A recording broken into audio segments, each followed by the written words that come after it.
ಒಂದು ಗಿಡ ಸಾವಿರ ಜೀವಿಗಳಿಗೆ ಆಶ್ರಯ ಎಂಬ ನುಡಿಯಂತೆ ಪ್ರಕೃತಿ ನಮ್ಮ ಜೀವನದ ಆಧಾರವಾಗಿದೆ. ಆದ್ದರಿಂದ ಗಿಡಕ್ಕೆ ನೀರೆರೆಯುವ ಮೂಲಕ ಈ ಕಾರ್ಯಕ್ರಮವನ್ನು ಶುಭಾರಂಭವನ್ನು ಮಾಡಬೇಕೆಂದು ಕಾರ್ಯಕ್ರಮದ ಉದ್ಘಾಟಕರಾದಂತಹ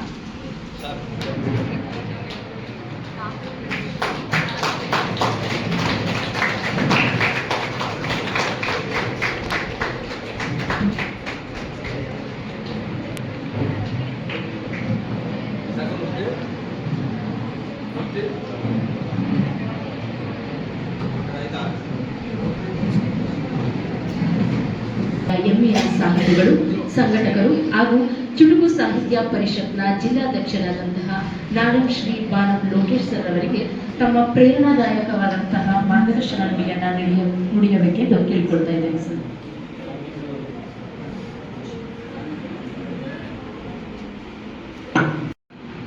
ಕನ್ನಡ ಸಾಹಿತ್ಯ ಪರಿಷತ್ತು ಇದು ಚುಟುಕು ಸಾಹಿತ್ಯ ಪರಿಷತ್ತು. ಸೊ ಇದೊಂದು ಅದ್ಭುತವಾದಂತಹ ಏನನ್ನು ಹೇಳಬೇಕಾಗಿದೆಯೋ ಅದನ್ನು ತುಂಬಾ ಸಂಕ್ಷಿಪ್ತವಾಗಿ ಹೇಳೋದು ಒಂದು ಚಾಲೆಂಜ್. ನಮ್ಮ ಭಾವಾಭಿವ್ಯಕ್ತಿಗೆ ನಾವು ಸಂಕ್ಷಿಪ್ತ ರೂಪವನ್ನು ಕೊಡೋದಿದೆಯಲ್ಲ, ಅದು ಚಾಲೆಂಜ್. ದೊಡ್ಡದಾಗಿ ಉದ್ದುದ್ದಾಗಿ ಹೇಳ್ಬೋದು, ಅದು ಈಸಿಯರ್. ಅದು ತುಂಬ ಚಿಕ್ಕದಾಗಿ ನಮ್ಮಲ್ಲಿರತಕ್ಕಂತಹ ಆ ಭಾವನೆಗಳನ್ನು ಇನ್ನೊಬ್ಬರಿಗೆ ತಲುಪಿಸುವಂತಹ ಕೆಲಸ ಇದೆಯಲ್ಲ, ಅದು ಬಹಳ ಮಹತ್ವ. ಅದಕ್ಕೆ ಚುಟುಕು ಸಾಹಿತಿ ಆದವನು ಅಕ್ಷರಗಳ ಕಡಿಮೆ ಬಳಕೆ ಮಾಡಬೇಕು.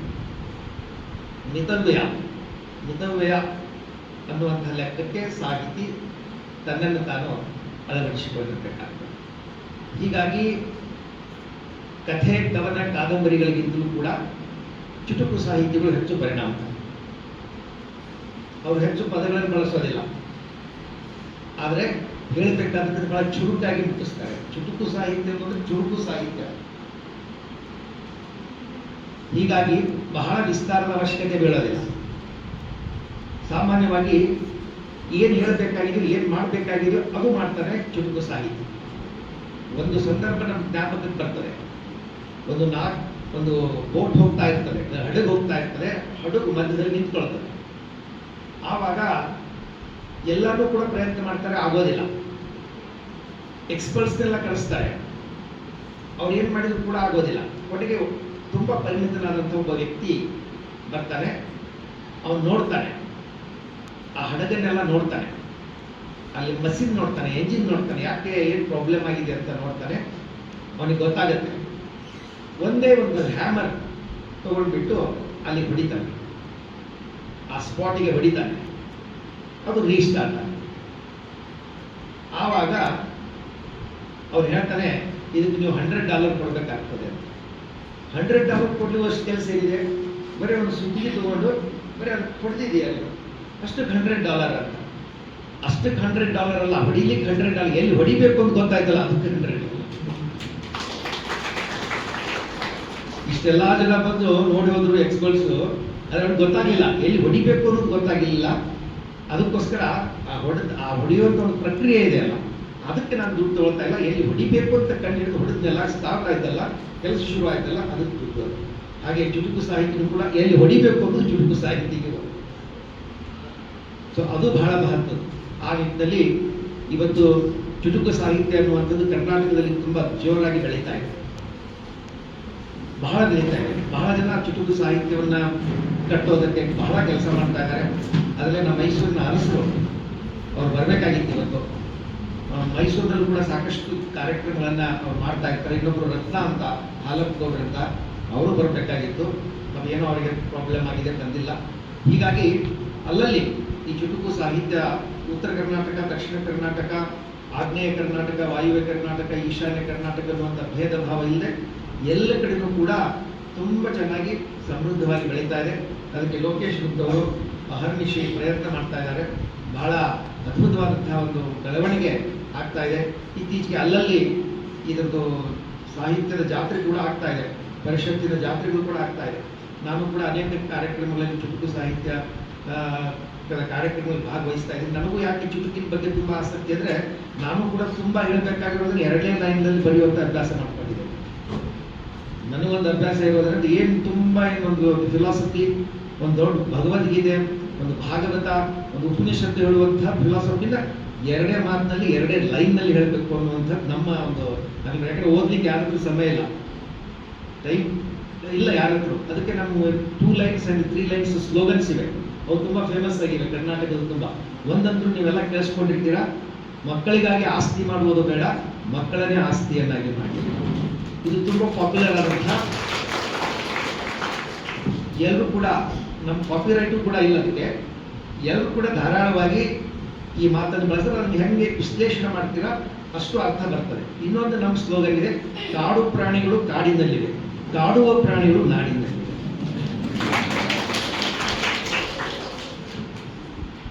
ಇನ್ನೊಂದು ಮಾತಿದೆ, ಎಲ್ಲರೂ ನನ್ನವರೆನ್ನಿ, ತೊಂದರೆ ಇಲ್ಲ, ಎಲ್ಲರೂ ನನ್ನದೆನ್ನಿ, ತೊಂದರೆ ತಪ್ಪಿದ್ದಲ್ಲ. ಯಾವಾಗ ಮಾಯ ಮೋಹ ನಂದು ಅಂತ ಪ್ರಾಬ್ಲಮ್ ಸ್ಟಾರ್ಟ್ ಆಗಿರ್ತದೆ. ಸೊ ಎರಡನೇ ಲೈನಲ್ಲಿ ಇಡೀ ಇಂಡಿಯನ್ ಫಿಲಾಸಫಿ. ಯಾಕಂದ್ರೆ ನಾವು ಎಲ್ಲನೂ ನಮ್ದು ಅಂದ್ಕೊಂಡು ಹೋದಿವಲ್ಲ, ಯಾಕಂದ್ರೆ ನಾವು ಯಾರು ಹೋಗುವಾಗ ಇವು ತೊಗೊಂಡು ಹೋಗೋದಿಲ್ಲ, ಎಲ್ಲ ಬಿಟ್ಟು ಹೋಗ್ಬೇಕಾಗ್ತದೆ. ಖಾಲಿ ಹಾಕ್ಸಿ ಆ ಮಾಯತೆ ನಮ್ಗೆ ಜಾಯಂಗೆ ಕೈಸೆ ಖಾಲಿ ಹಾಕ್ಸಿ ಜಾತೆ, ಖಾಲಿಯಿಂದ ಬರ್ತೀವಿ, ಖಾಲಿ ಕೈಯಿಂದ ಬರ್ತೀವಿ, ಖಾಲಿ ಕೈಯಿಂದ ಹೋಗ್ತೀವಿ, ಏನು ತೊಗೊಂಡು ಹೋಗೋದಿಲ್ಲ. ಭಗವಂತ ಭಾಳ ಬುದ್ಧಿವಂತ, ಭಾಳ ಚೆನ್ನಾಗಿ ಟ್ಯೂನ್ ಮಾಡಿದ್ದಾನೆ, ಜಗತ್ತಿಗೆ ಭಾಳ ಚೆನ್ನಾಗಿ ಟ್ಯೂನ್ ಮಾಡಿದ್ದಾನೆ. ಯೂಸ್ ಮಾಡಿ ಇಲ್ಲೇ ಇಟ್ಟು ಹೋಗಿ, ಯಾವುದು ತೊಗೊಂಡು ಹೋಗಂಗಿಲ್ಲ. ಒಂದು ಇಟ್ಟು ಹೋಗ್ಬೇಕು, ಇದ್ರೆ ಕೊಟ್ಟು ಹೋಗ್ಬೇಕು. ಇಟ್ಟು ಹೋದ್ರೆ ಉದಾರಿ ದಾನಿ, ಕೊಟ್ಟು ಬಿಟ್ಟು ಹೋದ್ರೆ ಜುಗುಣ ಅಂತಾರೆ, ಜುಗ್ಗ ಅಂತಾರೆ. ಎರಡೇ ಮಾಡಿರೋದು ಅವರು. ಈಗ ನಿಮಗೆ ಒಂದು ಉದಾಹರಣೆ ಹೇಳ್ಬೇಕಂದ್ರೆ, ನೀವು ಏರೋಪ್ಲೇನ್ದಾಗ ಕೂತ್ಕೊಂಡಿರ್ತೀರ, ಸಾಮಾನ್ಯವಾಗಿ ಅವರು ಕೂತ್ಕೊಂಡಿರ್ತಾರೆ. ಏರೋಪ್ಲೇನ್ ನಮ್ಮೆಲ್ಲ ಹೆವಿ ಲಗೇಜ್ ಇರ್ತದಲ್ಲ, ಎಲ್ಲಿರ್ತದೆ? ನಾವೇನು ಕೂತ್ಕೊಂಡಿರ್ತೀವಲ್ಲ ಸೀಟ್ ಕೆಳಗೆ ಹೆವಿ ಲಗೇಜ್ ಇರ್ತದೆ. ಬೆಲ್ಲಿ ಆಫ್ ದಿ ಏರೋಪ್ಲೇನ್ ಅಂತ ಹೇಳ್ತೀವಿ, ಹೊಟ್ಟೆ, ಬೆಲ್ಲಿ ಅಂದರೆ ಹೊಟ್ಟೆ, ಬೆಲ್ಲಿ ಆಫ್ ದಿ ಏರೋಪ್ಲೇನ್ ಕೆಳಗೆ ನಾವು ಸೀಟ್ ಮೇಲೆ ಇರ್ತದೆ, ಕೆಳಗೆಲ್ಲ ಲಗೇಜ್, ಹೆವಿ ಲಗೇಜ್. ನಮಗೆ ಇಂಟರ್ನ್ಯಾಷನಲ್ ಫ್ಲೈಟ್ ಆಗಿ ಹೋಗಿ 23 kg ಅಲೌ ಮಾಡ್ತಾರೆ, 2 ಸೂಟ್ ಕೇಸ್ ಅಲೌ ಮಾಡ್ತಾರೆ. ಅದೆಲ್ಲ ಹೆವಿ ಲಗೇಜ್ ಇರ್ತದೆ, ಡೆಲ್ಲಿ ಆಫ್ ದಿ ಏರೋಪ್ಲೇನ್ ಇರ್ತದೆ. ಮೇಲೆ ಒಂದು ಸ್ವಲ್ಪ ಇರ್ತದೆ, ಅದೊಂದು 7 kg ಮಾತ್ರ ಅಲೌ ಮಾಡ್ತಾರೆ ಅಷ್ಟೇ. ಏನೋ ತುಂಬ ರಿಕ್ವೈರ್ಮೆಂಟ್ಸ್ ಏನಾದರೂ ಇದ್ರೆ ಅದನ್ನು ಯೂಸ್ ಮಾಡಲಿಕ್ಕೆ ಮೇಗೆ ಕ್ಯಾಬಿನ್ದೊಳಗೆ ಇರ್ತದೆ. ಅದು ಹೆವಿ ಲಗೇಜ್ ಇರೋದೆಲ್ಲ ಇಲ್ಲಿ ಕೆಳಗಿರ್ತದೆ. ನೀವೆಲ್ಲಿರ್ತೀರಾ, ನಿಮ್ಮ ಚೇರ್ ಎಲ್ಲಿರ್ತದೆ? ನೀವು ಚೇರ್ ಮೇಲೆ ಕೂತ್ಕೊಂಡಿರ್ತೀರ, ನಿಮ್ಮ ಲಗೇಜ್ ಎಲ್ಲ ಎಲ್ಲಿರ್ತದೆ? ಕೆಳಗಿರ್ತದೆ. ಇದು ಜೀವನ. ಮುಂದೆ ನಾವು ಈ ಜಗತ್ತು ಬಿಟ್ಟು ಹೋಗ್ತೀವಲ್ಲ, ಅವಾಗ ಎಲ್ಲಿರ್ತದೆ ಲಗೇಜು? ಅವಾಗ ಲಗೇಜ್ ಎಲ್ಲಿರ್ತದೆ? ಕೆಳಗೆ ಇರ್ತದೆ. ನಾವೇನು ಆಸ್ತಿ ಪಾಸ್ತಿ, ಮನೆ ಬಂಗ್ಲಾ, ಕಾರು ಎಲ್ಲ ಮಾಡಿರ್ತೀವಲ್ಲ, ಎಲ್ಲ ದೊಡ್ಡ ದೊಡ್ಡ ಆಸ್ತಿ ಎಲ್ಲ ಕೆಳಗೆ ಇರ್ತದೆ, ನಾವು ಮೇಲೆ ಹೋಗ್ತೀವಿ. ನಮ್ಮಲ್ಲಿರ್ತಕ್ಕಂಥ ಜೀವಾತ್ಮ ಪರಮಾತ್ಮನ ಸೇರ್ಕೊಳ್ಳಿಕ್ಕೆ ಮೇಲೆ ಹೋಗುತ್ತೆ. ಏನ್ ಮೇಲೆ ಒಂದು ಕ್ಯಾಬಿನ್ದಾಗ 7 kg ಇರ್ತದಲ್ಲ, ಆ ಪಾಪ ಪುಣ್ಯ ಧರ್ಮ ಕರ್ಮ ಅನ್ನುವಂಥದ್ದು ಮಾತ್ರ ನಮ್ಮ ಜೊತೆ ಇರ್ತದೆ. ಇದು ಫಿಲಾಸಫಿ, ಜೀವನದ ಫಿಲಾಸಫಿ. ಹಾಗೆ ಇನ್ನೊಂದು ಮಾತನ್ನ ನಾನು ಬರೀತಾ ಇರ್ತೀನಿ. ಈ ಏನು ನಾವು ತುಂಬಾನೇ ಬಹಳ ಅದು ಇದು ಜಾತಿ ಎತ್ತು ಮಾಡ್ತೀವಲ್ಲ, ಅವಾಗ ಒಂದು ಮಾತು ಬರೆದಿದ್ದೆ ನಾನು. ಮೈ ಮೇಲೆ ಶುಭದಾರ ಜನಿವಾರ ಇರೋದಕ್ಕಿಂತಲೂ ನಾಲಿಗೆ ಮೇಲೆ ಮೂಗುದಾರ ಇರೋದು ತುಂಬ.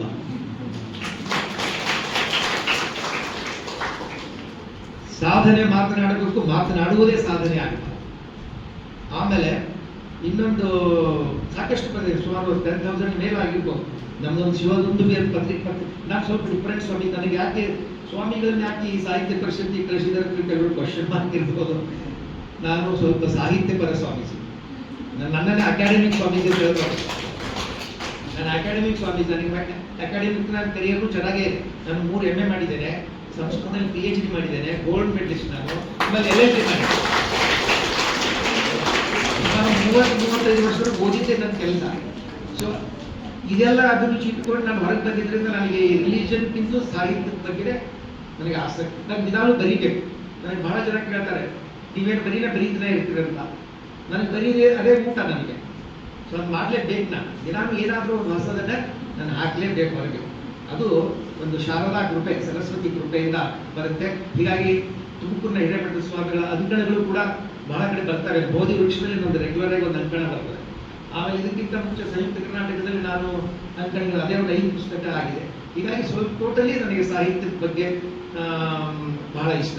ನನಗೆ ಈ ಜಗಳಾಡ್ತಾರಲ್ಲ ಸ್ವಾಮೀಜಿಗಳು, ಆ ಜಾತಿ ಈ ಜಾತಿ ಅಂತ ನನಗೆ ಇಷ್ಟ ಆಗೋದಿಲ್ಲ. ನಾನು ಬಹಳ ಅವರಿಂದ ದೂರ ಕಾಯ್ಕೊಂಡಿರ್ತೇನೆ. ಯಾಕಂದ್ರೆ ಸಾಹಿತ್ಯದಲ್ಲಿ ಒಂದು ಆನಂದ ಇದೆ, ಆ ಶಬ್ದಗಳೇ ಆನಂದ. ನಾವೆಲ್ಲ ಶಬ್ದಾನಂದ, ಬ್ರಹ್ಮಾನಂದಕ್ಕಿಂತಲೂ ಶಬ್ದಾನಂದ. ಅದರಲ್ಲಿ ಖುಷಿ ಇದೆ. ಆ ಪದಗಳು, ಆ ಶಕ್ತಿ, ಅದ್ರ ಮಾತೇ ಮಾತು. ನಾನು ಅಕ್ಕ ಕನ್ನಡ ಸಮ್ಮೇಳನದಲ್ಲಿ ಹೋಗಿದ್ದೆ. ನಮ್ಮ ಚಂದ್ರಶೇಖರ್ ಪಾಟೀಲ್ ಅವಾಗಿದ್ರು ಅವರು ಅಕ್ಕ ಸಮ್ಮೇಳನಕ್ಕೆ ನಾನು ಹೋಗಿದ್ದೆ.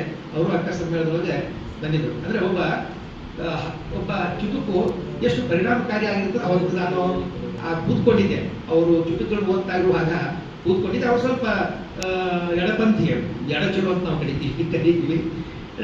ಅವರು ಒಂದು ಚುಟುಕು ಕೇಳಿದ್ರು. ಬಟ್ ಅದು ಆವಾಗ ಇಡೀ ಸಭೆ ತುಂಬಾ ಖುಷಿ ಪಡ್ತು. ಏನು ನೋಡಿ ಆ ಮಾತು ಹೇಳ್ತೇನೆ ನಾನು. ಆಕೆ ಓಕೆ, ಈಕೆ ಜೋಕೆ.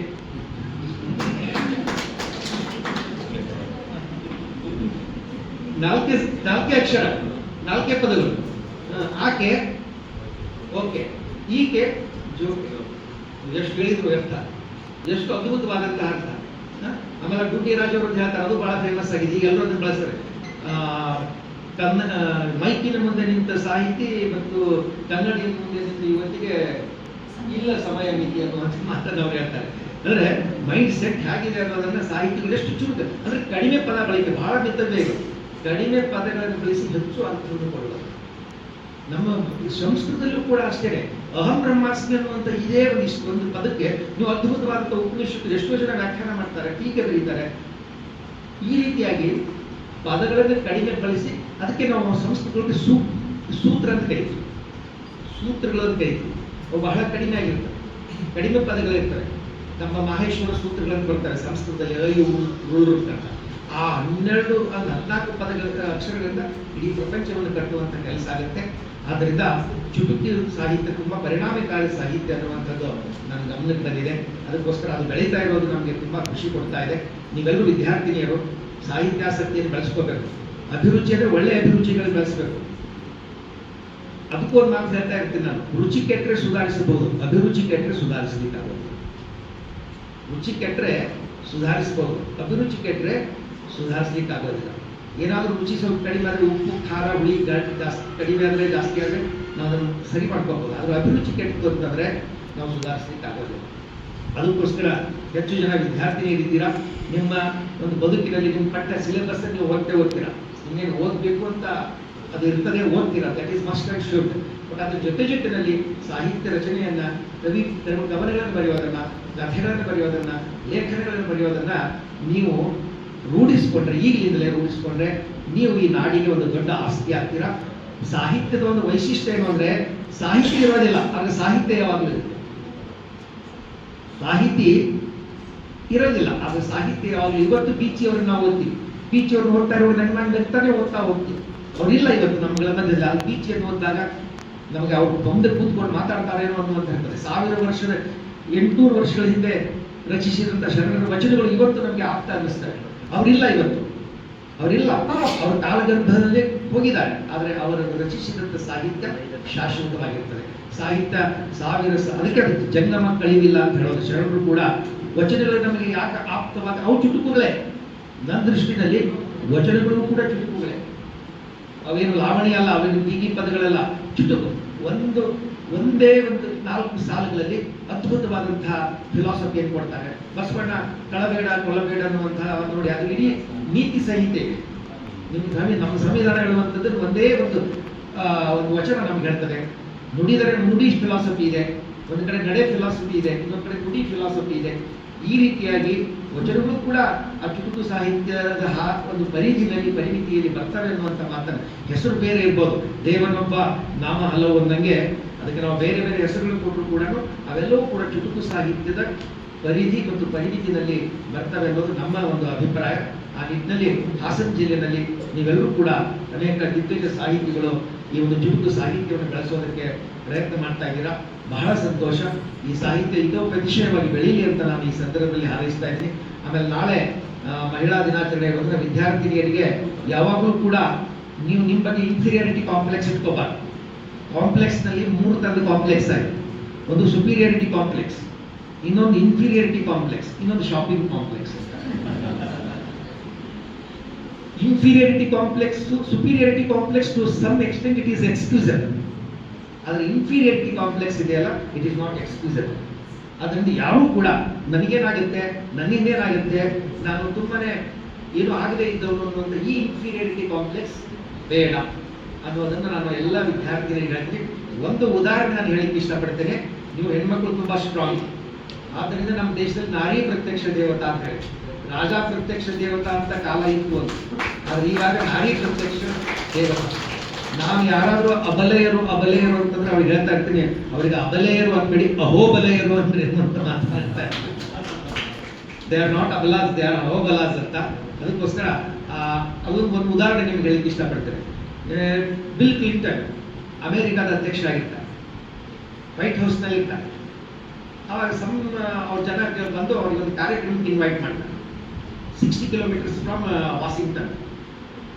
ನೀವು ಬಂದು ಈ ಒಂದು ಕಾರ್ಯಕ್ರಮ ನಡೆಸಿಕೊಡ್ಬೇಕು ಅಂತ ಅವ್ರು ಹೇಳ್ಕೊಳ್ತಾರೆ. ಆಯ್ತು ಅಂತ ಬಿಲ್ ಕ್ಲಿಂಟನ್ ಒಪ್ಕೊಳ್ತಾರೆ. ಅವಾಗ ಅವ್ರೇನು ಹೇಳ್ತಾರೆ, ಅವ್ರೇನು ಕರೀಲಿಕ್ಕೆ ಬಂದಂಥವ್ರು ಪ್ರಾಯೋಜಕರು ಆಯೋಜಕರು, ಸರ್ ನೀವು ಬರೋದ್ರ ಜೊತೆ ನಿಮ್ಮ ಮನೆಯವ್ರನ್ನ ಕರ್ಕೊಂಬೇಡಿ, ನಿಮ್ಮ ಮಿಸೆಸ್ಸನ್ನು ಕರ್ಕೊಂಬನ್ನಿ. ಆಯ್ತು ಅಂತ ಬಿಲ್ ಕ್ಲಿಂಟನ್ ಹೇಳ್ತಾರೆ, ಹಿಲೇರಿ ಕ್ಲಿಂಟನ್ ಅಲ್ಲೇ ಇರ್ತಾರೆ, ಒಪ್ಕೊಳ್ತಾರೆ ಇವರು.